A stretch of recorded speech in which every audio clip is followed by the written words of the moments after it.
Welcome to the Kindle Chronicles. I am in the downstairs in the dining room in the cottage here at Ocean Park, Maine, putting the show together a day early because my grandsons are coming tomorrow.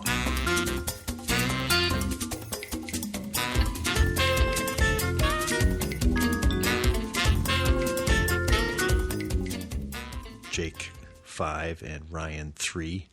So it's not going to be a quiet day to record, and I want to make sure that I've got everything cleared, the decks cleared, so that I can jump right into the joys of 5-year-old and 3-year-old. And I bought a cool toy on Prime Day that I'm really looking forward to sharing with them. The interview today is going to be a multiple series of interviews, conversations that I had on the beach a couple of days ago, talking to people who are reading Kindles and a couple of other ways to read too. There's lots of ways to do beach reading, it turns out. I will also be talking about Prime Day, including the worker protests that took place in Minnesota. And I think I've got a tech tip and some comments to catch up with. So let's jump in. Prime Day, July 15th and July 16th, 2019 has come and gone. And, I have to say my personal experience of Prime Day was a little disappointing. And I think it's probably not excellent expectations management is the heart of it. I don't blame it on Amazon or Prime Day. It looks like it was a huge success overall. One estimate I saw said that the sales totaled $7.16 billion for the 2-day sale. That's a 71% increase from $4.19 billion 2018. 2018 was 36 hours. This was 48 hours. That was an estimate by Internet Retailer reported at The Street. Amazon put out a press release which had all kinds of superlatives about how successful Prime Day had been. I think what happened with me with Prime Day is it peaked too early. I couldn't resist getting up at midnight Pacific time, which is 3. I didn't set an alarm, but I was just awake probably at 2:30, and then as the countdown came to 3 a.m., there I was looking at things and making some purchases right there in the first hour of Prime Day. I'll list the things which I bought in a minute. But as the 2 days went on, I didn't actually see anything. I checked in with my app and I see various deals, and there wasn't anything that just sort of rang my bell. I was looking for a deal on a grill. It didn't happen. There was $100 off on a more expensive scooter than I was looking for, so that didn't compel me to do something crazy, buying an electric scooter. And it's just, there's a million deals, and you sort of paw through them on your app or on your computer. And I don't know. I'm not exactly sure why it wasn't as much fun or as exciting for me, just one individual buyer, as it has been. Maybe I'm getting Prime Day jaded. Well, all that said, I did manage to help Amazon sell lots of things on Prime Day. I bought a special deal on 6 pairs of white socks, because when we go biking here, I've just got one pair of socks. Why not have a bunch of them? And then this is the kind of thing that Prime Day does spark. And I don't even remember buying this at 3 a.m., but it was 12 pair of fun and funky patterned socks. That's way more than I need, but they looked really crazy. They reminded me of George H.W. Bush, the great socks that he used to wear. And you can see him when he was on his wheelchair. For the kids, I got a 52-piece Tegu magnetic wooden blocks set that you just build things with, and the magnets kind of pull the wooden pieces, which are colorful, you can make kind of neat things with it. I haven't tried it yet, but when they get here tomorrow, we'll be doing some of that. Craziest deal that I saw was via Alexa, and when I asked her for the Prime Day deal, she said I could get a smart plug, Amazon Basic smart plug, for $5. That's $20 off, so I had to get one of those. And I bought a 6-quart Instant Pot, partly because I noticed that was the biggest seller last year. I'm having trouble accessing your Instant Pot skill right now. I was trying to get the Instant Pot skill loaded. It didn't really work. So that's a combination: pressure cooker, slow cooker, sautéing pan, and I've been wanting to up my game in the kitchen, so it looked like a way to play with some technology. I thought it was going to be more friendly, but the skill that I downloaded just doesn't really seem to do much with it. Also got a Good Threads white men's shirt. I think that was about $19. The Sonicare toothbrush was needing replacement, so I got one of those. I bought an Echo Show 5, which is the little mini Echo Show. That was on sale for $25, I think, half price. And a Cross Edge rollerball pen for about $14. Cross Pens, something I'm familiar with from Rhode Island. They make really elegant pens, and this is quite a nice rollerball. I'm not sure if it's going to replace the Pilot G2s that I use, but... So that's the stuff I bought, and I guess it was fun buying it, and some of it's still arriving. And Prime members total saved more than $1 billion during the sale, Amazon said. There were over 1 million deals. Sales of Prime Day surpassed Black Friday and Cyber Monday last year combined. Prime members bought more than 175 million items, and it took place in 18 countries. I did enjoy the Taylor Swift concert. That was happened several days before, and it previewed her Lover album, which comes out August 23rd. And some of the other talent in that concert were pretty cool as well. Whole Foods was in on it, tens of millions of savings in the U.S. The top items at the Whole Foods Prime Day sales were organic strawberries, red cherries, and blueberries. Prime Day, what'd you think? What's the coolest thing that you got talked into buying that you didn't think you needed? And overall thoughts, you could send me an email at podchronicles@gmail.com. One thing that I noticed in the coverage of Prime Day was that in all of the roundups, there was mention of this worker protest. It was called a strike. It was at a warehouse, a fulfillment center southeast of Minneapolis, Shakopee, and it got lots of coverage. So I was aware that this was happening. There have been events like this in Europe where there's efforts to unionize over there. So as I caught up with the story, Business Insider had a story afterward about what exactly took place at this so-called strike or worker protest, and Amazon put out a fairly lengthy statement, and when I reached out to them, they sent me a copy of it. I'm going to read that statement because I think it's pretty well done in terms of describing what actually happened. Amazon said roughly 15 associates participated in the event outside of the Shakopee Fulfillment Center. It was obvious to the 1,500 full-time workforce that an outside organization used Prime Day to raise its own visibility, conjured misinformation and a few associate voices to work in their favor, and relied on political rhetoric to fuel media attention. The fact is that Amazon provides a safe, quality work environment in which associates are the heart and soul of the customer experience, and Monday's event shows that our associates know that to be true. The statement continues, simply put, people would not want to work for Amazon if our working conditions truly were as critics portray them to be during this period of record low unemployment and plentiful job opportunities. But 250,000 people chose to work for Amazon in our fulfillment network. In fact, the number one recruiting arm for Amazon is our associates. Friends and family members of associates apply for jobs at Amazon because they see firsthand that we are committed to our employees, that we invest in their futures, and that we care about their safety. We are proud of the safe and quality work environment we provide and encourage anyone to take a tour of the facility through our public tours program to see for themselves how we compare with other large companies.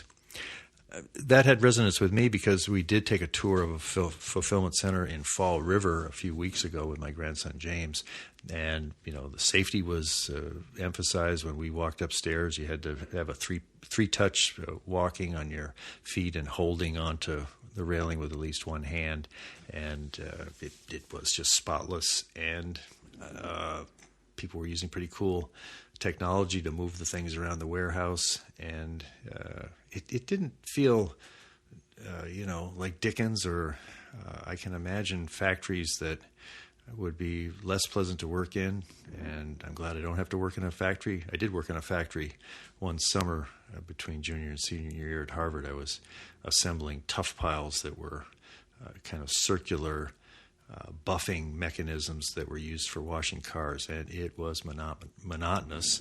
And I used to sit out on the balcony and read Lord of the Rings at lunchtime, which is a pretty sweet time. I don't know. It's instructive to see that a well-planned event can capture such attention, piggybacking on Prime Day, and that's something I'm sure of note, and I won't say worry, but the people who are in charge of Amazon's reputation in things like, will there ever be antitrust action taken against the company and all that, certainly they take note of an event like this. I think it's pretty evident that if the desire is to cool off the demand for jobs at Amazon by making people think that it's a terrible place to work, it probably wouldn't have that kind of an effect, because I suspect that those jobs are pretty attractive. Prime Day, come and gone. We'll see if we're going to see, as Chris Walton talked about in the story I mentioned last week, Prime Day every month, Prime Day at an earlier time than Black Friday. In any event, probably there'll be another one next summer, Prime Day 2020, bigger than ever, no doubt. For the tech tip, I want to tell you about some setting up that I did in what we call the rec room. It's a separate room here at the cottage that Darlene uses when she's quilting. And a lot of times when she's quilting, she likes to play audiobooks so that she can kind of keep herself distracted while she's making her art. I had two problems to solve to make this happen. One was that the internet, which was coming out of an Apple router, it didn't reach that far, so the signal out there was never any good. I solved that by getting one of these Eero systems where there's a basic unit which attaches to the incoming modem from the cable company, and then I just plugged in another one out in a bathroom at the rec center, and it broadcasts a really strong Wi-Fi signal throughout that whole room. So with internet out there, then the setup was to take one of the Echo shows that we have, brought that up from Cambridge, and when I set it up, I registered it to Darlene's Amazon account, and then I was wondering was she going to be able to get her Audible books as opposed to mine. I've got the Amazon Echo here with me in the dining room, and I'll show you how that works to just switch the accounts. Alexa, switch the account. Now in Darlene's account. So if this was the Echo show, then the next thing I'd do is, Alexa, what are my Audible books?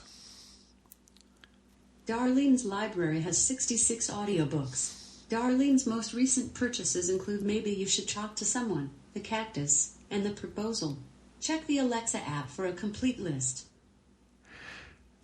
On the Echo show, when it pulled up her audiobooks, there was an icon showing the cover of each book, and she could just flip to read the one that she was in the middle of, and very easy to tap on the screen and play it, and also to pause.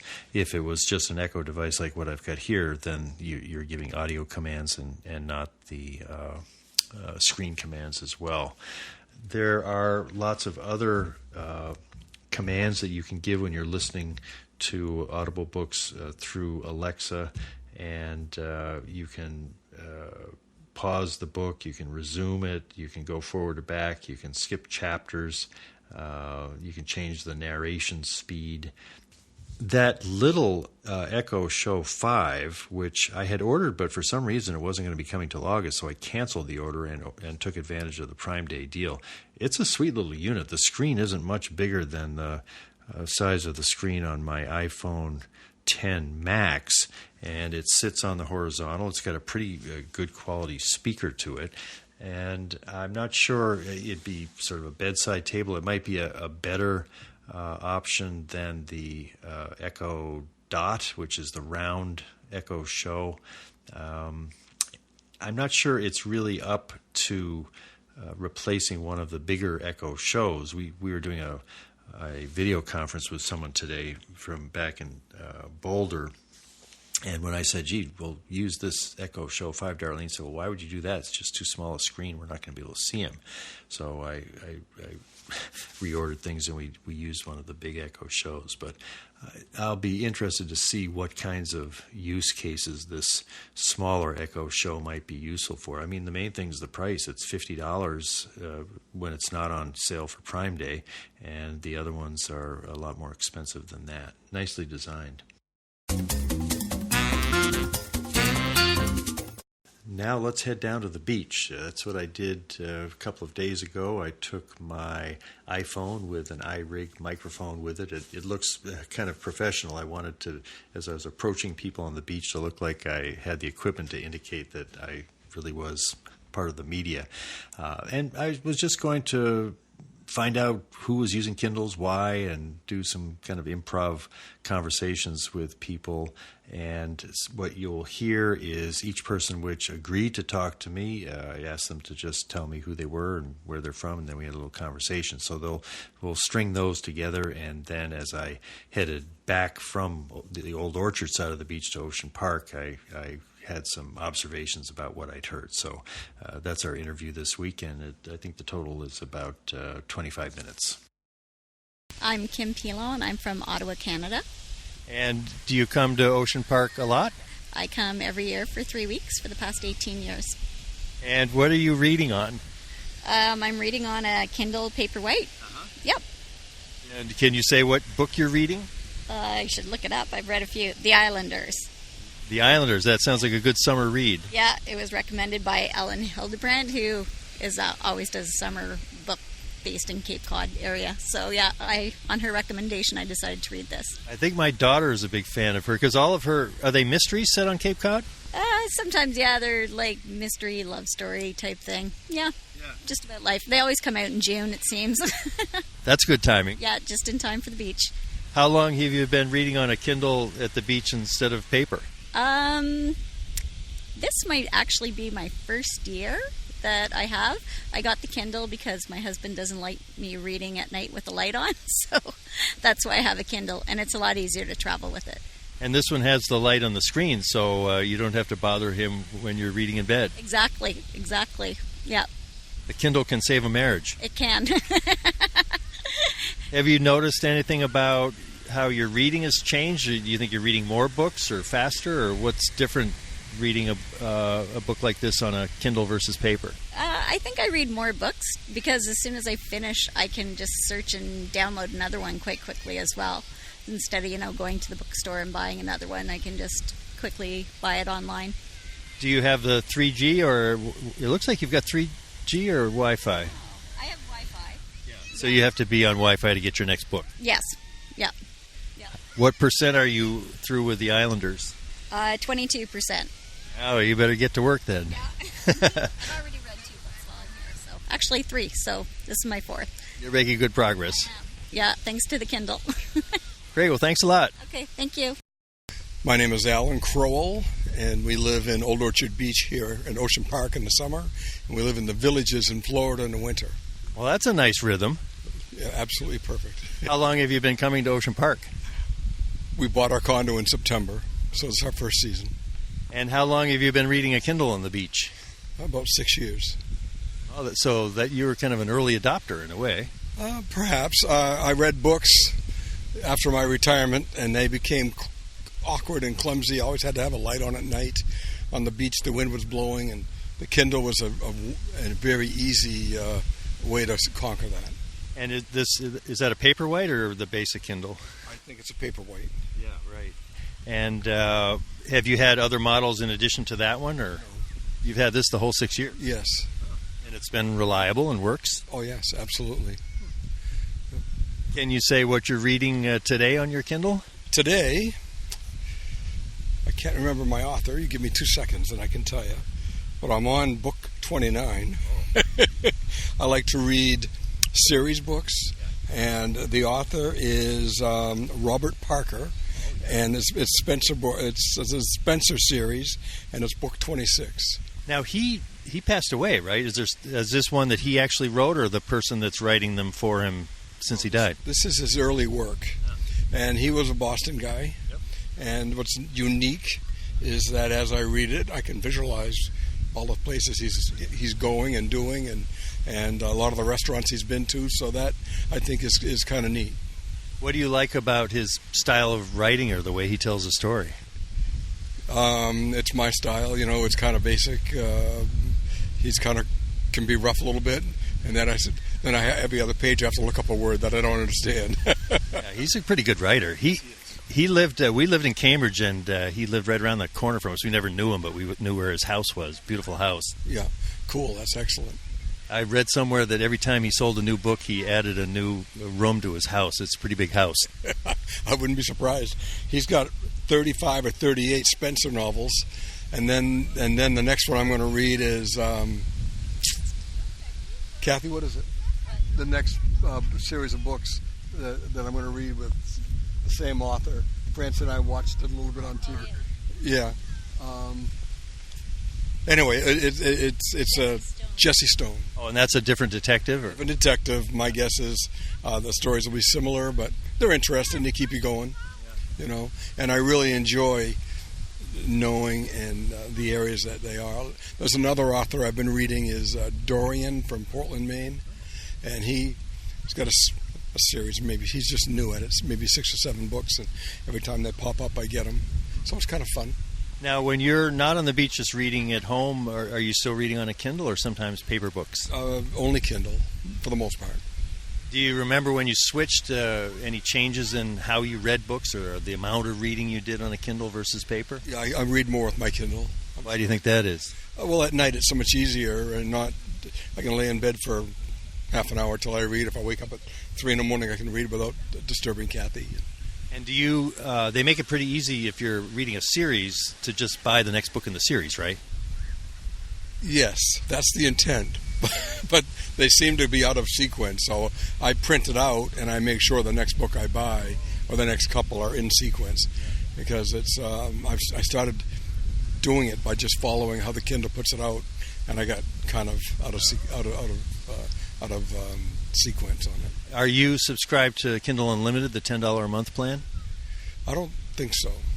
That's it provides a lot of books, but not. I don't know that Parker's books would be included because some of the big publishers haven't gone along with it because they're kind of struggling against Amazon. I've been reading. I had back surgery a month ago, so I was kind of inactive. I was reading 3 or 4 books a week, and at $10 a hit, it was just part of your recovery. Yeah, part of my recovery. It's all good. Yeah. I probably have. I think 600 books on here. Wow, that's amazing. I do like the series, so it's pretty easy. Are you kind of an evangelist that you see somebody and they ask questions, you're ready to try to convince them to switch to Kindle? Yeah, but my sister is an avid reader. That's where I get my authors from her. And she has a Kindle. We bought it for her for Christmas a few years ago, but she likes to hold the book. She likes the smell of the book.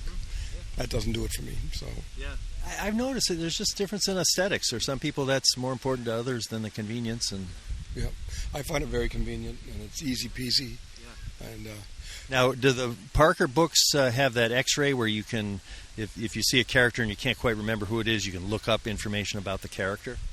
Perhaps. I've never used it. It's funny, when we first bought my Kindle, we were traveling in our motor coach around the country, and I was reading C.J. Box books, and I would buy them 5 at a time. We were out in Wyoming, and to the nearest bookstore was like a 4-hour ride. So I said, we got to do something different. Yeah, the Kindle's a good answer to that. It was perfect. Yes, that's great. Well, thanks, Alan. I appreciate it. Well, thank you. Enjoy your day, sir. Amy Stevens. I'm from Barre, Vermont. And how long have you been coming to this beach? This beach, we were just talking about it, probably 49 years. Did you say in Ocean Park or Old Orchard? Ocean Park. So you've been coming here since you were very young? Yes, since I was a baby. How long have you been reading on a Kindle? I got it probably 6 years ago. And this one here, is it the Voyager? The Voyage? This is the Touch. The Touch, oh yeah, that's right. Yeah. And so it's been reliable that you got that, how many years ago? 6 years ago, I think. Yeah. And you haven't had any trouble with it? No, I love it. Have you ever been tempted to try the Oasis of the Paperwhite when the new ones came out? Nope. I like this one, and I've always been happy with it. Can you tell us what you're reading on it today? I am reading This One Life. And what's that about? I was just telling my sister-in-law, it's about a mom and a daughter and their relationship and just the ups and downs. Is it a novel? Or? Yeah. It sounds like a good beach read. It is. And I'm almost done it, so then I'm going to have to find something else. Oh, when my wife is close to being done with the book, I know I'm just not supposed to talk to her until she finishes it. But you're at what, 78%? 78%. Are you reading on this at home and other places, or sometimes paper? At home, I have my Kindle app on my iPad, but the iPad I can't see in the sun, so that's why I love the Kindle on vacation. What do you find the difference reading the Kindle app on the iPad versus reading on this? Just this isn't backlit, so I can read it easily down on the beach, and just at home I happen to have the Kindle app on the iPad. And that shows you some color, and it's a little easier to follow a link to the internet and stuff. Exactly. Right, I can go to the Amazon store if I need to. Yep. And are you ever reading paper books these days? I just told her when I finish this one, my niece gave me one, and it's a paperback, so I might bring that down to the beach. When somebody gives my father a paper book, he says, "Thank you very much," and then he goes buying it on the Kindle store. I'm going to try to read it, seeing she gave it to me. Yeah. Is there anything about it that you wish they would improve or change? No, I love it. Yeah, I really like it. And I like that if I don't have the right glasses, I can change the font. Yeah. And do you generally read novels? Or Yes. And, romances or family novels, or what are the mysteries? Family, some murder mysteries. I like James Patterson. I read a wide range, I guess. Yep. That's great. Well, thank you very much. Thank you. Can I interview your sister-in-law? Of course you can. Okay. He's super boring. I'm not really a reader. Oh, well, I think that's more interesting. Anybody can be an avid reader, so. I am not an avid reader. Well, you've already got my interest up here. We're going to be talking with a casual reader here. He's a vacation reader. Yeah, all right. I don't even know which Kindle I have. Well, now that's a good start. Yeah, let's see. Swipe. What does it say here? I think it's just a basic Kindle. That's the entry level. Okay. All right. Who are you and where are you from? I'm Stacey Lamberti, and I'm from Barre, Vermont. So you live near Amy. I do, about 3 miles. Then have you also been coming to Ocean Park for 49 years? No, since I married her brother about 19 years ago. You've been coming since then. Well, now, you said just now you don't consider yourself an avid reader. What kind of a reader would you describe yourself as? A beach reader. So we're seeing you reading right now, and that's about it. That's about it. Well, you're a specialist, a beach reader. When you're looking for a beach read, what kind of book are you looking for, and which one wouldn't you even bother with? I usually search for, I base a lot of them on Christian reading, and then I like a lot of the Christian romance or family novels. So that's a genre of Christian romance fiction stories that are based on faith and people's evolving faith journey? Exactly, yep.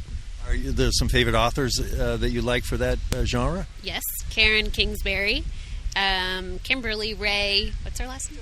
Jordan is her last name. That's who I'm reading right now. So, yeah. No murder mysteries? No murder mysteries. I like it light and simple. Well, I mean, you're at the beach, you're in the sun. Why not have the reading be kind of renewing, I guess? Yes, and other people go through the same things that you do.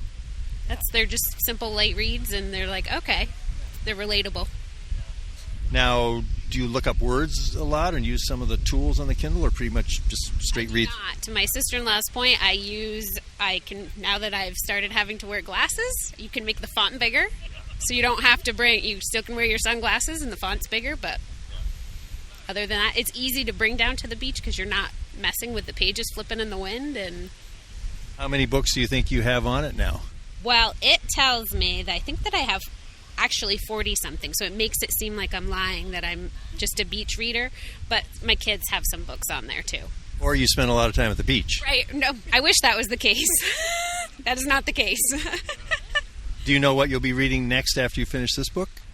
I do not know. Because if I finish this book in a week, I'm doing well. You're a serious, deep, slow reader, I think. Yes, I am. I take it all in. That's great. Well, thank you very much. Thank you. Okay, that's good. Good. My name is Debbie, and I'm from Montreal, Quebec, Canada. And you are not reading on a Kindle. You're the first person I've seen on the beach reading on something else. What is it? Kobo. And now, there's several models of Kobo. Do you know which model it is? The Kobo Aura. Oh, yeah. Okay, so that's got a real sharp screen. And it has a front light, too, doesn't it? Backlight. It's got a backlight. Yeah, it's backlit. Now, why are you reading a Kobo when most of the people on the beach are reading Kindles? Because you can get your books anywhere as opposed to just getting it on Amazon. You could... It's EPUB versus Mobi. And you don't have to... I want to say translate, but that's not the word. To convert from Mobi to EPUB all the time.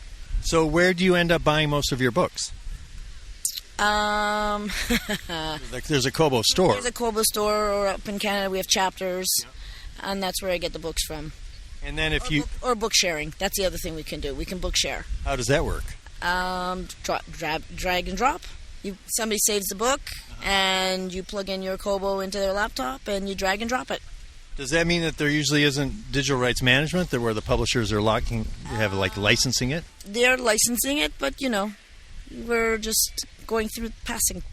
Yeah, well, and or you can get them from the library. I don't know about Amazon. I don't know about Kindle, but we can also get our books from libraries. Right. On Kindle, they have something called Kindle Unlimited, where I pay $10 a month and I can get an unlimited borrowing of books. Does Kobo have anything like that, like a subscription? I couldn't tell you. I really don't know. I don't know. I'll either buy the books from Kobo, or friends will share books with me. What's on your Kobo here at the beach? I read a lot of espionage, counter-espionage, counter-terrorism, that kind of stuff. Most of my authors are American authors. Do you have any favorite authors in that genre? Yes, there is Vince Flynn, who has recently passed away.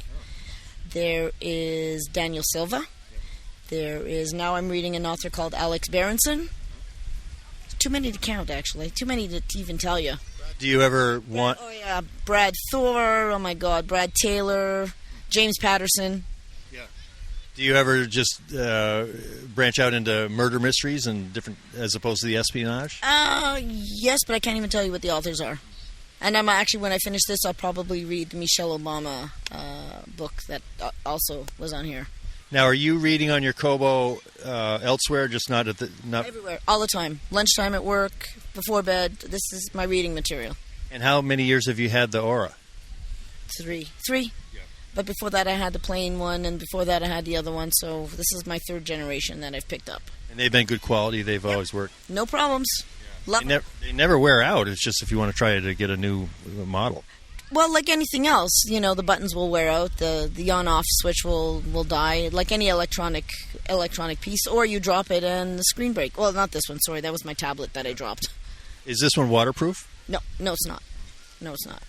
If you see a book at Chapters in Canada that you want, is there a kind of an easy way to buy the ebook version for your Kobo through Chapters? Absolutely, they sell the gift cards too, the Kobo gift cards. Or you can go to the Chapters online and buy your book through that if you want. Because I think that didn't Kobo start out as owned by Chapters or created by Chapters? I believe so. They're still selling them, but they also sell now the Apple, they don't sell Kindle, but they sell the iPad. Yeah, they sell the iPad. Right. And do you ever read books on paper? Very little. Why not, do you think? Lighter. It's backlit. I can read at night, and I don't need a lamp. On a vacation, I can easily read 3 books. You don't want to schlep 3 books with you in a luggage, so that's why. The convenience. Yeah, exactly, the convenience.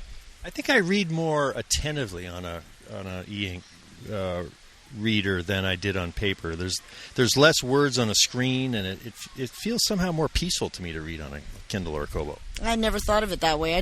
I thought more convenience. It's much lighter. You can have many more books. At one point I had 1,000 books on my Kobo. Well, I get rid of them now because I don't remember which ones I've read. But all in all, that's basically the reasoning behind me reading my Kobo. Well, that's great. Thank you very much. You're very welcome. Thank you. Okay, let me get... My name's Adam. I'm from Massachusetts, Oxford. And have you considered reading on a Kindle, or? Yeah, we have one back at the house actually, but I just would rather read a book. And why is it better reading on paper for you? I like the feel of the paper in my hands, the feel of the book. You feel like you're actually making progress, I think is big, and you don't have the same like glare issues and things like that. Yeah. It's less strain on the eyes, I think. Do you read the Kindle sometimes in other settings? Not very often. My girlfriend uses it more than me, but definitely I read books more. Some people, people my age, the print starts getting kind of small, but you're young enough that doesn't bother you, eh? No, I can see very clearly here, so it never bothered me at all. How about when you travel, the bulk of bringing books with you, you can have hundreds of books on a Kindle, takes a little more room in your luggage. Yeah, I don't mind though. I mean, I just pack light in general, so bringing a book or two doesn't bother me at all. Plus, you're reading a big book. What is that book that you're reading? This one's The Name of the Wind by Patrick Rothfuss. It's like a little less than 700 pages long. I try to bring bigger books with me on vacation. Now, is that a fantasy series? It is a fantasy series, yep. Pretty good. How far into the series are you? This is the first book, so I'm just starting out. And is it long? There's lots of books in it? I think there's 2 or 3 right now. I think the like 2 of the main book and then one kind of offshoot about another character. Yeah. Do you read different books when you're at the beach versus when you're reading elsewhere? I would say I mainly read at the beach. I don't read very often when I'm not on vacation, but it's nice to take a relaxing dip into a book. I like that. Just like a dip in the ocean. Yep. And now this is your girlfriend? Yes. Can you talk to me about we'll get your perspective. We'll get the feminine perspective here as well. Sure. What are you reading in your paper book here? I'm reading The Witches of St. Petersburg, and it's about the Romanov Empire in Russia, and it's pretty good. Historical novel, though. Yeah. Now, did he say that you have a Kindle, or you're sharing one with him? I do. I have a Kindle, but I mostly watch Netflix on it. Oh, it's a tablet, so you can watch Netflix on it. You don't have an e-ink Kindle. I have books on it, too, but I don't really read them. Yeah. And why do you prefer reading on paper than the Kindle or the Fire? I just like the feel of the book. I like flipping through the pages, and I also like to see how much progress I'm making. I also find it's easier to flip back if you need to, Yeah. So, yeah, I always like a nice hard copy book. Yeah, I think that, they've done some things to try to improve the ability to move within a book. They have something called page flip. But there's something about how smart the hands are to find. Yeah. You can find something in a book. Who knows how you do it, but it's sort of almost eerie. Right. I like the way the pages go in the wind on the beach. I hadn't heard that before. You get a little flipping from the wind. Yeah. And the size of the font isn't bothering you yet. You're young enough. No, I'm still pretty young. when you're my age, almost 70, you'll start saying, "Oh, that type's getting pretty small." Yeah. But, bigger book. Right. Then you just get a bigger book. That's simple, yeah. I guess it would be easier to zoom on an ebook, too, and they have the bigger fonts.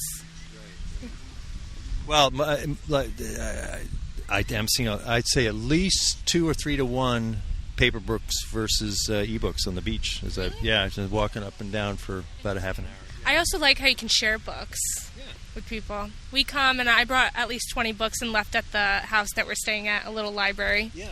So, you can't do that with a Kindle. And it's kind of nice. You get into an old cottage and you see what's there. Right. Sometimes generations ago. Fun part, yeah. That's great. Well, thanks a lot. Appreciate it. Thank you. Okay. I'm walking back to the cottage now after those conversations with people reading various ways here at Old Orchard Beach. I think I was surprised in seeing how many more people were reading on paper than on Kindles, or in one case, the Kobo. As I said to one person, I think maybe there were a quarter of the people reading on Kindles, maybe even less than that, and then most of the other people reading on paper. Big books. It seems like people, when they read at the beach, they like to to bring a big book with them. I can certainly remember the appeal of that. And I'll tell you a little bit about where you heard those interviews as I walk back to the cottage. I'm just passing by some rocks. It's at low tide. The tide's fairly far out, so it reveals some rocks in the flat. That could be dangerous if it was a little more covered up. And people are digging castles and moats and lakes, and there are kids sitting in the water with pink buckets. Here's a couple here. The lady is walking carefully with a cane. She has turquoise toenails, holding hands with her partner. We're seeing tents, I guess you'd call them. They're sort of windbreaks, like clamshells that get anchored down into the beach. We've got one of those too. They're good for a windy day, and today is kind of a windy day. I tested this, so I hope that the sound of the wind is not going to be too distracting for listening to those interviews. I will admit to some anxiety as I ventured out on this project to just go walking up to somebody on the beach. They're sitting there in their bathing suit and say, I do a podcast about the Kindle, can I talk to you? And I chose my equipment in a way that would signify that I really am doing something of a technological nature. I've got my iRig microphone that attaches to the iPhone, and then I also brought my Kindle Paperwhite with me to sort of show my credibility as a Kindle person. I did have, I think, 3 people, maybe 4, decline to be interviewed. The first 2 people I talked to were from Quebec, and they said that they were not so comfortable talking in English, although the woman, when she was turning me down, her English was very good. And I made a gentle plea that having an accent on the podcast would add to the appeal, but she declined. And then there was one guy and one woman, pleasant, kind, but just did not have any interest in talking to a stranger who had brought a microphone to talk to them while they're sitting there on the beach enjoying the day and enjoying their reading. I am pleased that as many people spoke to me as did, and as I think you can tell, the conversations pretty quickly got into a informal and interested mode where people understood that I probably loved reading on ebooks as much as they did, except for the couple that were reading on paper, and it was fun to talk to them as well. What that guy said, Adam and Nicole, I think her name was, the pleasure of reading a physical book and seeing how far you are into it, that really rang a bell, and it's something. There isn't any way that Amazon is going to be able to build that into the next version of the Oasis or the Paperwhite. It's always going to weigh the same, and the pages don't settle into the right side or the left side of your hand, indicating how far you are through the book. And that's just something the book is always going to have. I also love the comment about reading at the beach and having the wind flip the pages a little. I don't know why that is fun, but that made immediate sense to me as well. And the pages get kind of damp, and I think a book that you've read at the beach, it sort of takes on some of the quality of the air, and maybe there's some sand in it. And then that whole business of leaving books for others to read. We've done that in the cottage at our place. There are some old books there, old novels from the 50s, and people have brought them to the beach and read them and left them. And so you have this tangible chain of books that, for people that come to a place like this for years and years, it goes way back in time. And that's not something that we're able to do using a Kindle. I suppose at some point I could leave one of my own old Kindles in one of the family cottages, and then if somebody wanted to charge it up and see what was on it from 30 years ago, it probably would still be working. These devices are certainly resilient, and there were plenty of people I talked to that had no interest in getting the new Oasis or the new Paperwhite because their existing e-reader was working just fine. Thank you. That will probably be a wrap for this week's interview portion of the show. And it's Tuesday, so I'm glad to have gotten this in the can, or at least in the iPhone. And when I put the show together Thursday and Friday, we'll figure out some other things to talk about. Hope you've enjoyed your walk on the beach here at Ocean Park, Maine. That's it for this week. I had a very pleasant visit by John Norton and his wife Michelle. They connected with me. They were visiting from their home in Livingston, New Jersey, up here in this area, so I reached out by email, and we met at the Ocean Bagel, which is a good coffee shop with pastries at Old Orchard Beach, just a mile away from here. So, and John was very insistent on, he bought me a bagel and a coffee, and he's been listening, not all the way back, but all the way back to the Kindle 2, so that's a lot of years of listening to the show, and he tends to listen to it while he is jogging. So I'm contributing perhaps a little bit to, I think there are others of you that listen to the show while you're out getting exercise, and it's always fun to meet somebody and say, oh, okay, so now this is, I can associate that name with that face for when I see an email, and then the idea that when the show comes out, there's probably some jogging involved. John gave me some good ideas. I've got a YouTube presence. I don't really tend it much, but I've got, I think, 1,500 subscribers, and he said there's a setting I could probably go into and start monetizing it, getting some benefit of these ads. I don't think I've ever gotten a dime from YouTube, and I do seem to see ads on it. So somewhere in there's an opportunity to tighten up my presence on YouTube. He also was a big fan of the GoPro camera, and he did a little video of me sitting at the table and then showed it to me on his iPhone. And the quality looked fantastic, and I could hear that the audio quality was good as well. I tend to, whenever I do videos, I tend to just use my iPhone.